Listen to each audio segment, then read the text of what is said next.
I'm gonna shoot myself. Me and my mom's not getting along. What's your name? Tracy? Tracy, are you at home by yourself? Yeah. You want me to have the sheriff's department out there to talk to you? No! I don't want my parents to hear. You need to talk to someone you can trust. I don't have anybody. They pick on me at school, about my clothes, my family, and everything. Have you told a teacher? Nobody believes me. Well, I believe you. I believe you. Tracy? Tracy? Tracy, are you there? Tracy?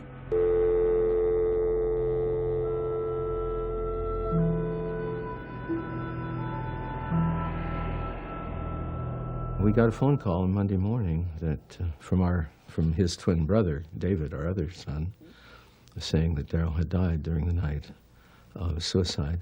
With that one phone call, your whole life changes absolutely everything. The problem with suicide is a terribly personal act, even if it's not, doesn't feel that way to the person who does it. Hi, I'm Judy Collins. In the United States, 30,000 people die every year of suicide, and approximately 350,000 survivors are created. The deaths spread a shadow of despair and trauma over the survivors' family and friends who were left behind. I know because my son died of suicide when he was 33. After I nearly died from my suicide attempt, my mother said, you know, how could you imagine that we could cope with your having died? My feeling was not that way at home. More than 90 to 95% of suicides are associated with one of 5 major psychiatric illnesses. When people are depressed, they don't make good decisions. Their thinking and their life slows down quite a bit, so they also don't have good problem-solving skills. If you look at the numbers, it's skewed toward the young. If you look at the rates, it's skewed toward the elderly. 4 to 5 times as many men as women kill themselves. Given the fact that we as human beings can be so filled with alienation and pain that no amount of logic can explain, how do we find the compassion of God? And of course, this is the meaning of our faith. As part of my recovery, I wrote a book called Sanity and Grace, in which I talk about the loss of my son, as well as my own suicide attempt as a teen. This program will explore the stories of suicide survivors and their struggles to find hope and life again after suicide. Family members and close members to the person that takes their life are at 9 times greater risk to do the same thing. The drama of the suicide resides permanently in the survivors. We fight a battle we didn't ask for. We struggle to open our hearts to forgiveness and to life itself. I felt like if you do things right, and if you raise your children right, they'll turn out. And everything will be fine. And that didn't happen. And that was the disappointment of my life, that I couldn't fix it, that I was helpless. Jonas and Barbara Borntrager's experience with this terrible shadow began when their young son, John, began to exhibit uncontrollable tics. Numerous attempts to find medical help ended in disappointment. Finally, he was diagnosed in Charlottesville with a pediatric neurologist that he had Tourette syndrome. This was a diagnosis that was going to make it difficult for him to move into those adolescent years. John's disease worsened. Medications worked for a while, but then the side effects brought on anger and depression. My husband and I were at their kitchen table one evening for coffee. And John was home that evening and had gone into one of his Tourette's episodes and was stomping and hitting walls in his room. I rode those ups and downs with him, and I don't know, as a mom, I couldn't segment myself from that. And his dad got up and went back the hall to his room to try to quiet him down, and a real brawl ensued. They, at one point, told us, you don't live normal lives anymore.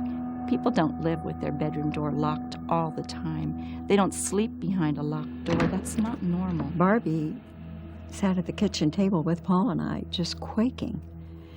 She looked at us, just trembling, and said, "I am so afraid he's going to kill his father." And I guess that was the desperation of my life, that I wanted to fix it for John because I knew his potential and I wanted to make things all right. A child who loses a parent to suicide faces difficult issues. Stephen Akinduro's mother, Gloria Jean, met her Nigerian husband in Boston. Gloria's sister Brenda recalls early family life with her sister. We were a close-knit family. It was two girls and two boys. The two girls were the oldest, and my two brothers are younger. We ended up moving to France. We lived there for almost 2 years before we moved to Nigeria. We used to visit each other when they were they were still in Massachusetts, and when I would get home, I would get on the phone and call her, and my ex-husband would say, "Is there still the same sister you just left her house?" There were some tensions that didn't really become very obvious until we left the United States. I would say they were probably more intercultural than anything else. I wasn't really aware of what was going on at the time. I just kind of felt that, they were just arguing or there were problems, so to speak. But I did know that my mother was very sad. So I knew that for sure. And I knew my dad was sad also. When Stephen was 9 years old, his mother, Gloria Jean, died of suicide. I got the letter that she wrote me telling me she had tried to commit suicide once before. And that was after she had died. I never knew she was depressed. I never had any idea. Across the country in Minnesota, Jill and Phil Marks joyously welcomed their firstborn child, JAMI. I remember those first moments of holding her, and just what a blessing that was, holding her in my arms with her big, huge, round eyes that were so alert, looking around. And I never dreamed that we would become the kind of friends that we did in her later years. I was always amazed at how she would befriend people and just reach out. She was a lot of fun. She had a beautiful smile that I think if anyone remembered anything about her, probably her smile, her humor, and her kindness are the things that would stick out for people. In another family, Matthew Fox grew up with two brothers. Matthew was full of life and full of himself, and certainly active and very bright and capable at whatever he did. Matt and I used to play a lot together in the woods. We built forts, we climbed trees, we rode bikes, we were big skateboarders. He would often crawl up in the bed and stretch out and talk to me, but he would only go to a point and then close down. And I was aware that for over a year or more, he was taking a variety of medications, including lithium. And as a physician, I'm aware that lithium is usually reserved for people with bipolar or manic depressive disorder. I had inklings, but he wouldn't allow me to open that door. Some families know all too well that their loved one is desperately depressed. DARREL Brubaker was one such young man who worked as a pastor. He spoke out on behalf of a number of abuse victims. These boys had been sexually abused by this counselor that the church had sent them all to. He said, "I have these 6 young men who are ready to tell their story to try to stop this from continuing." And there was apparently nobody in the organization who was able to receive that information. I think he just constantly was shocked and disappointed by the church's stance and how they would not listen and tried to silence the victims. DARREL's disappointment turned into depression. Around Christmas time, we first noticed severe signs of it. And then he was hospitalized in '89. Hospitalization helped for a time, but his depression recurred. The first time he talked to me about killing himself, that was the very first time then, was in August. After DARREL's attempted suicide by carbon monoxide poisoning, Sherry's life became a battle to keep her husband alive. I hid the, vacuum hose, I hid the garden hose, and I came home and I found him going out the door with a knife. So I hid all the knives, hid all the sharp objects in the house. I would force myself to stay awake until I heard him breathing regularly and knew he was sleeping. Sherry had already intervened in several of her husband's suicide attempts. One morning she awoke and he was gone. And right away I knew that that was not good, and walked down the steps and saw our vacuum cleaner stretched out on the living room floor without the hose. And I just thought, oh no, and I just ran for the garage and opened up the door and just was overcome with fumes because the car was still running. The first thing I did was open the garage door, and then I ran around to the back of the car and pulled the hose out, and then I ran around to the driver's side and opened the door, and I just knew he was gone. Initial encounters and responses to suicide vary from mind-numbing shock to not surprise to questions about intent. It was obvious suicide. He hung himself. There was no question of suicide. It wasn't a question of murder. It wasn't a question of an overdose that might not have been identified as a suicide event, and he left a note. Some things that happened at work. Apparently there were some younger kids were at a table and they made a little fun of him maybe, or we're not sure what happened. So he immediately went to his mentor, Dave, and some of his other friends, and they prayed for him, and they talked about this, and they thought he was going to be okay. John went home, probably could not sleep, which was often a pattern. Took extra medicine. He didn't leave any empty pill bottles around or anything, or a note or anything. I just kind of went looking all over the house, and I kept calling her name, and I didn't see her, and something didn't feel right to me, and I went up to her bedroom and didn't find a note or anything, and so I kept looking, and I went down to the basement, and as I went down the stairs, I thought I saw her standing there, and I said, oh, that's where you are, and it was kind of like she was sort of crouched there, and then when I went into the room, I realized that she was there, that she had hung herself. And I just took a deep breath, and I just started saying prayers.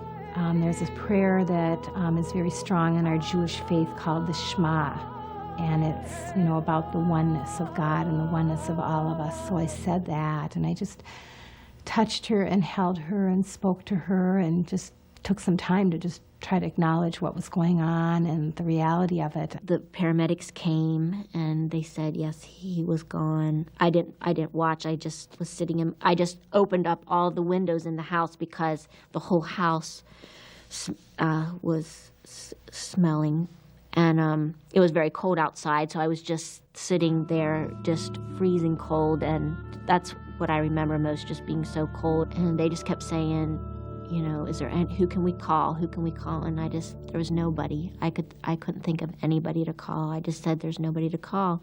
It was a shock, but I wasn't totally surprised, as he was so low at that time. One of the first realizations, though, was a sigh of relief. You shouldn't talk so loud. Knowing that John's struggles were over, and that consequently our struggles along that line were over. It seems to me very human to respond with a certain amount of relief. I think there's often a certain element of that in some people's response to suicide because the suffering has been so enormous. I was just terribly disappointed. I was disappointed that it didn't work. I guess I felt like initially I had failed. The only thing I remember doing is throwing the phone on the floor and just screaming. And I broke the phone, and I don't remember much after that except the fact that I couldn't believe it. Suicide had never occurred in the family, and it wasn't in our working vocabulary. So it was like in a split second, the world had changed. I can't say that I thought it had fallen apart. Intellectually, you could say that, but had no idea what the emotional impact would be. I was willing to address grief, do counseling if that was going to help, consider taking medication if that was going to help, and then get back on my feet. But what I discovered over the course of about 3 months was that this affected my relationship with the family, with my wife, There are implications for that. We were very concerned if this happened to one child, why couldn't it happen to the other two? Or for that matter, why couldn't it happen to my wife? Or why couldn't it happen to me? We tried to get hold of my brother and locate my father, and then it eventually became time to go to the airport to pick Phil up. When I saw her, it wasn't the same Jill. There was just a look of, I guess, terror in her eyes, and I knew something was wrong. I could just tell, I could just feel. When I saw him, I pulled him aside, and I just found a quiet place and just took his hand in mine and told him. And in that tragic moment, the blessing, though, was that we looked out the window, and there was this incredible rainbow. My world was rocked completely, and all that pain, I think, that Darrell was experiencing kind of went on, the people who are left behind. The legacy of suicide for families and friends is profound pain and haunting questions. We all look back on things, and we look at our lives in terms of what could have been. What if, what if, what if? Why didn't she just hold on? Didn't she realize that there were people that cared about her who were looking on? I was angry. I stayed angry for years. I felt like maybe I could have done something. Maybe if I had told this individual. Here she is relieving her, one person of her misery, but yet still she leaves a whole family suffering. I started studying in the field of suicidology, and to my, I guess, dismay, I found out there was very little being done in the area of suicide intervention and prevention. And I started following the works of Dr. Edwin Schneidman. After a lifetime of study, Dr. Edwin Schneidman has concluded that the primary issue of suicidology is psychological pain, making psychological treatment essential. In many cases, insurance companies refuse to pay for longer-term therapy, so doctors prescribe antidepressants, perhaps too quickly. Darrell reached his lifetime limit of psychological insurance, which is another thing that is just atrocious. So survivors are also left with psychological pain, multiplied. I don't think my kids got the support that they needed during that time. In one sense, it's like two empty cups trying to fill each other, and you've got nothing to give to the other person often. It was very difficult for me to give them the support they needed too. People grieve differently, and if you can't understand how the other person is grieving, or you want them to grieve like you, it can be very difficult. Even for families who find ways to cope, the anger and pain of a suicide can be crushing. I've expressed anger to God. I've yelled at God. But I haven't blamed God. So I was angry at Matt, and I would shake my fist at him and just scream at him. Sometimes when you're angry, you open up, and by going into the pain instead of pushing away from it.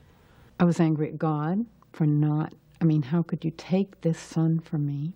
For me, going into the pain meant going into finding the love, finding it in my heart, and accepting that, and saying, okay, I am angry, I am upset, I'm not going to deny that.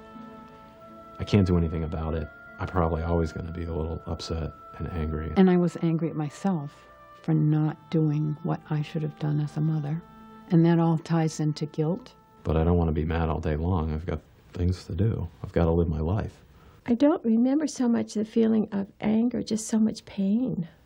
So much pain and disappointment and heartache that he couldn't get well. As I understand God hurts about this as much as I do or more. You just think, okay, if I had said something differently, those things. And I could name so many of those things. If only this, if only that. It probably took about 3 years before I could clear my mind of constantly thinking about it. But it can drive you nuts. Those if-onlys. Periodically, something will trigger something, and all the emotions come back. I still cry often, and this is now 12 years afterwards. The fact is always there, and facts are very cold. But when you're dealing with emotions, it's very different. They can just grip you and send you into tears, and so you cry. And there's nothing wrong with that. I still hurt an awful lot every time the family gets together.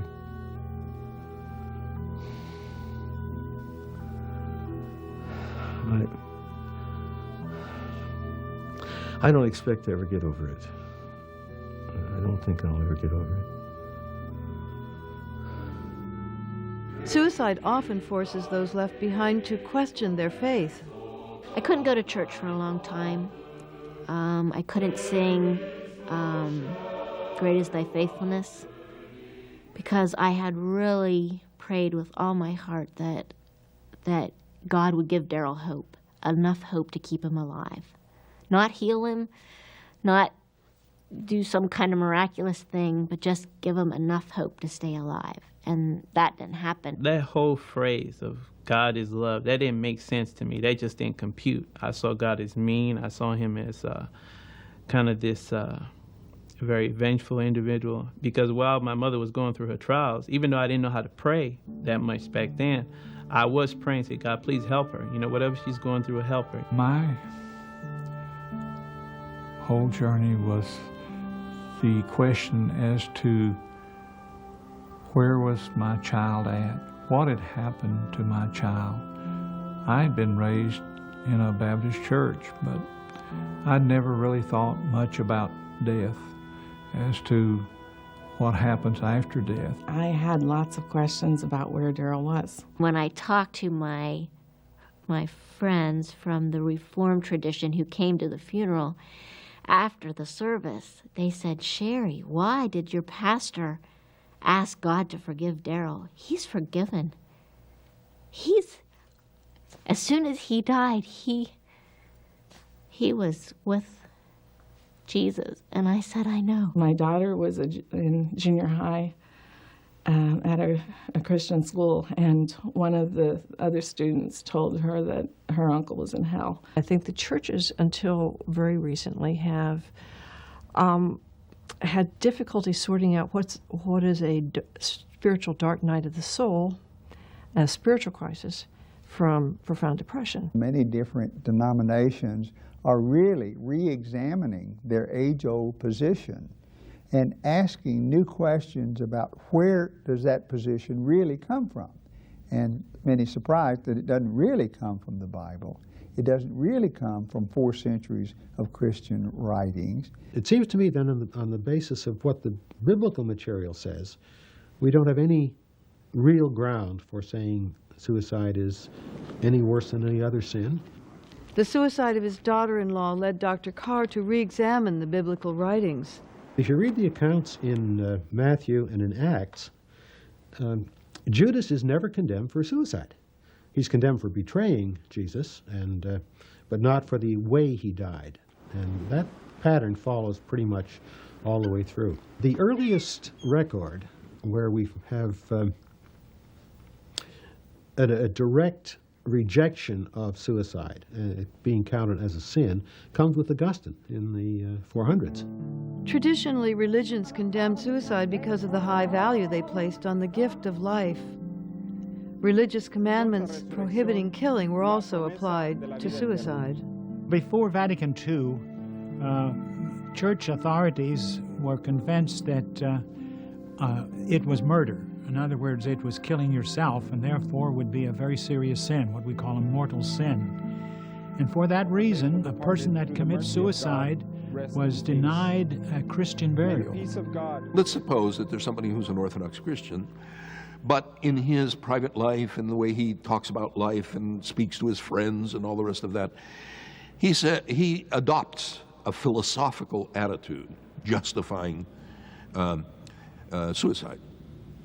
Well, if he adopts that, he lives according to that, and then finally commits suicide in harmony with that teaching which is foreign to the Orthodox Church's teaching, then the Church will not have him buried in the church. In Judaism, God gave us life, and so we are not in control to take it. There are certain traditions which you should observe or not observe. Basically is that the mourner should not mourn for the person who has taken their own life. They should be buried not within the confines of the cemetery, but outside of it. that the dignity of the body should still be preserved, but they shouldn't glorify suicide at all. Increasingly, religions try to balance their traditional views with acknowledgement of the role of mental illness in suicide. For example, in the Greek Orthodox Church, Certification is usually obtained from the family physician that he was emotionally or she was emotionally distraught. He has a history of depression, et cetera, et cetera, et cetera. And the priest receives the permission and then announces this, informs the family, and we go ahead with the funeral. What we try to do is start off with the taboo that suicide is against Judaism, and these are the bad things that will happen to you or to the mourners after you. And then you, when it comes down to the fact, you give them every benefit of the doubt. I'll give you a for instance. Person comes and says, I'm going to kill myself, and has a gun. And first of all, you need 2 witnesses to say to them, you shouldn't do that, you know, it's against God's ruling. But the person then leaves, walks out, and you hear the gun go off, and you didn't see it. Guess what? That person is given the benefit of the doubt. There was emphasis before Vatican II on the justice of God. And after Vatican II, the emphasis has been on the love of God. Therefore, we are not ready to condemn anybody. While the act of taking one's own life would clearly, in my view, be defined as sin, it's not a different sort of sin than something else, and that our relationship with God is not based on whether we confess and repent from each individual sin that we commit, but is rather based on on the way that we've lived our life in terms of a faith relationship with God. So it was a real battle for a long time before I finally accepted that God could indeed love someone who, even if they did do such a thing to themselves. God's grace is really sufficient, and so God's grace covers a multitude of sins, including suicide. If God can forgive, how should religious communities respond? Truth, open discussion, honesty, and support are essential for survivors as they break the secrecy surrounding suicide. One of the problems with suicide is there's such a stigma attached to it. Survivors often find the church chillingly mute when faced with suicide. It was utter silence. There's a lot of fear about even asking the questions. I asked a question once in Sunday school to a friend of mine, and he just said, you know, that's just something, that's along with murder. That's just an abomination of God. And we found that it was very, very important in our congregational context to encourage that questioning. And even though I didn't agree with what they were saying, I was like, okay, this is just something you don't talk about. And in some kind of strange way, it kind of made me resentful towards God. The church often is very good during the grieving process, the acute grieving process, right during the funeral. And then right after that, everyone goes back to business as usual without realizing that for that family, their life is never going to be the same again. When a suicide occurs in a family, the person or the people almost grieve alone because people don't know what to do to help them with their grief and their struggle and their walk through grief. And they have to go through grief. There's no way around it. Everybody knew me, and oh yeah, you're the widow of pastor who killed himself, and so for a long time I just wanted to be invisible. While I was trying to hide it, people knew what happened, and they would always look at me. I could kind of sense they always look at me kind of different. So as I was keeping it to myself, it was eating up at me. So many of the people who die of suicide, it's never even talked about, so then they're carrying a deep, dark secret, which makes it even harder. A lot of times people can't talk about death, especially suicide. They don't talk about suicide because they're not sure the person who lost a loved one to suicide wants to talk about it. So their awkwardness about it is a way of waiting for the other person to initiate. But of course, I'm not going to go up to people and say, did you hear that I just lost my brother? We send a holiday card out every year. And I remember my own mother said, well, you're not going to tell people, are you? And I said, of course I am. You know, we need to tell people. We need to talk about this. The Fox family decided early on to talk openly about Matthew's suicide. We're sitting around the kitchen table, and my dad's like, you know, we can't keep this secret. We don't want to keep this secret. Other people need to know. We don't have the tools in order to help ourselves. We need to reach out. We hoped it would open the way for conversation with people with us about what they might know about suicide. It was much better for everyone just to say Matthew took his own life and died by suicide, even though that word suicide just, you know, puts up a barrier with a lot of folks. That openness from my family, that direction from my parents, at least for me, has been tremendous, because that said, okay, it's okay to talk about this. It's okay to express this. It's okay to feel this. I talked with a friend who had also lost a brother to suicide, and he said at his brother's funeral, nobody said a word about the cause of death. It was as if it had never happened. And that he cried deeply at Darrell's funeral because of the openness around this was a suicide. There were people who would not have said so otherwise, who came to us and said, I've had a family member or a friend die by suicide, and could identify with us or share a bit where they hadn't been able to do it before. Giving people permission to talk about painful things is one of the most important roles for pastoral leadership. It's like I kept hearing this voice, sooner or later, you're going to have to let this out. You're going to have to deal with the issues of resentment towards God, resentment towards your mom, resentment towards your dad, whomever, all these issues, and the ultimate question of suicide and why people do what they do. It becomes part of the family story, at least if you're honest, so that my boys know that my brother Darrell committed suicide before they were born. You just have to talk about it. I think that's probably the most important thing. You've got to get it out of your system, and the sooner the better. So there are different ways to express yourself that aren't just classical, sit down and talk about it.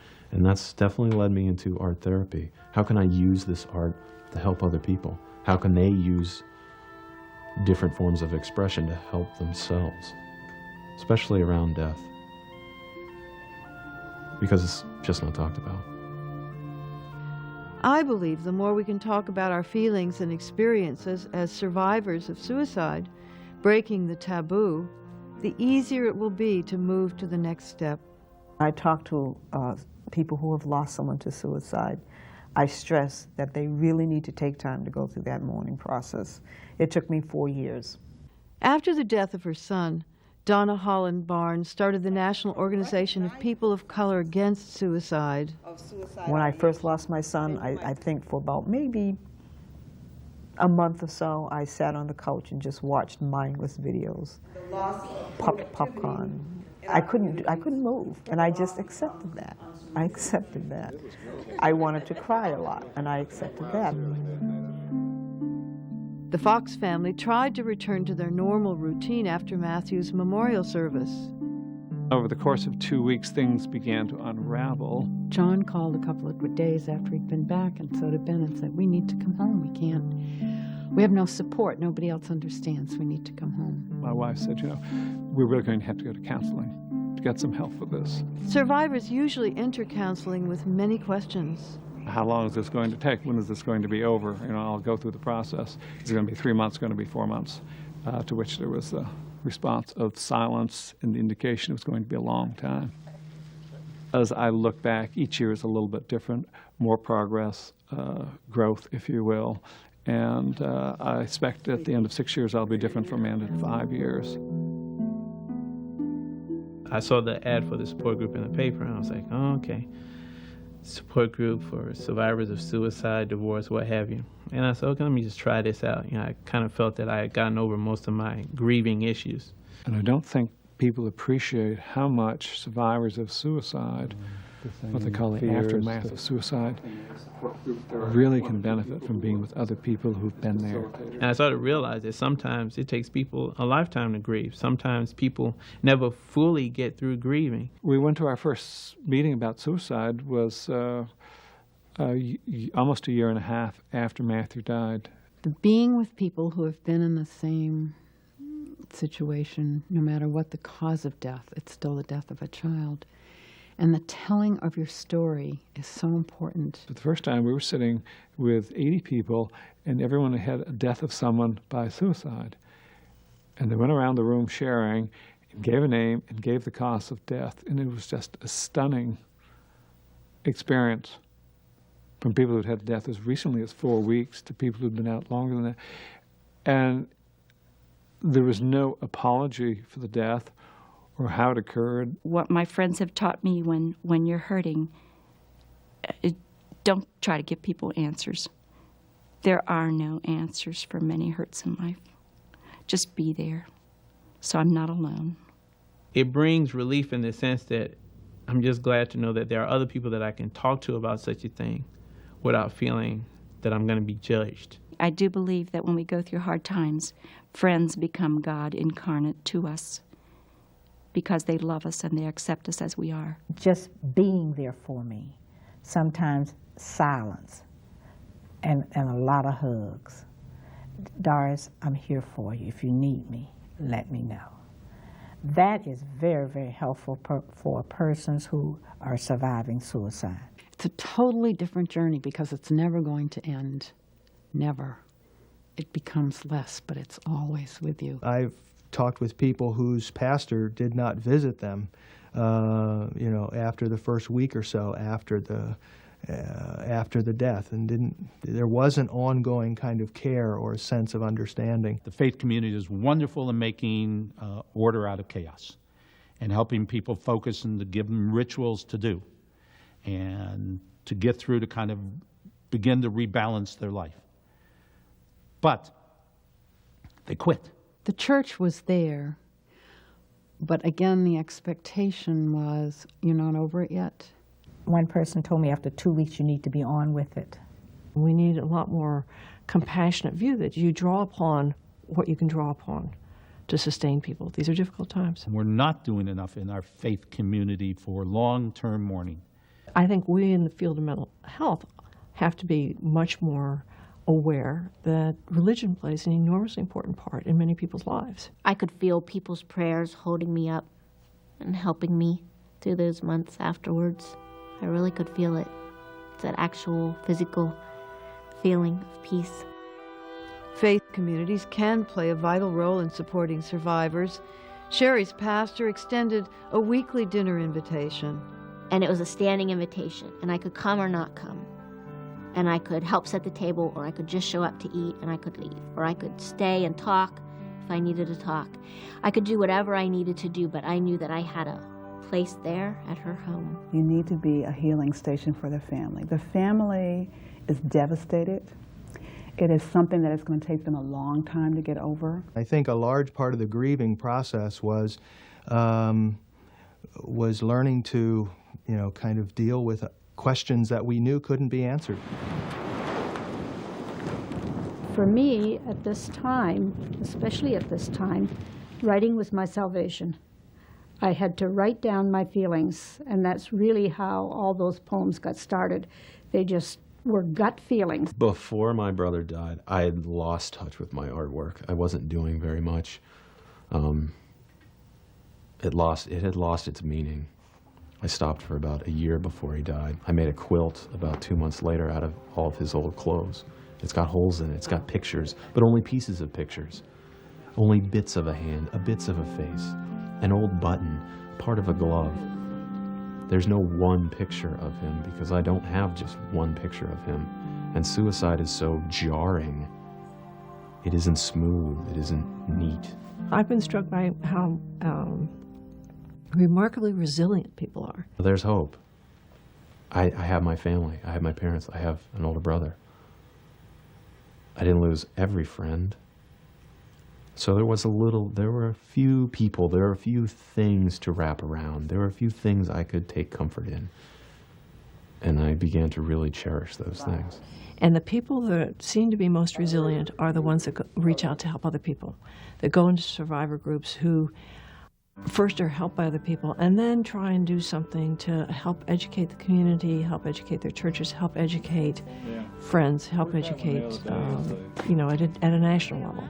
I think that these people are people, I don't think any of them would say they've gotten over it, But I think they would say they have used that pain to help them move on. Gail and I are about to start a support group for survivors of suicide. My wife and I have come to see an opportunity in our lives to reach out to others, maybe giving back, to make something positive of our son's death.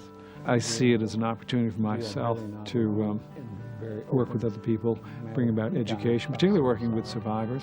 There is a way through grief, through this tragedy, to heal, to find faith, to strengthen within your own being and bring that strength and healing to other people. And it takes a while to get to the point where you want to look for joy. Not only joy out of what Matthew gave to us and what we had with Matthew, but joy of, there are going to be some good things that come. I think we've integrated the experience as opposed to getting over it, because Darrell's loss is still felt, but it's not acutely felt the way it was 12 years ago. I'm a gardener. And right after Matthew died, all I could see for a long time were the weeds. I can finally go outdoors and see the flowers. As survivors of suicides of very dear loved ones, we go through the pain of retelling our stories because our loved ones should not be defined only by the way they died, but by their lives. We know that prayers and promises won't bring anyone back, but through many tears, their lives and beauty are not wasted if we learn more about living and loving each other.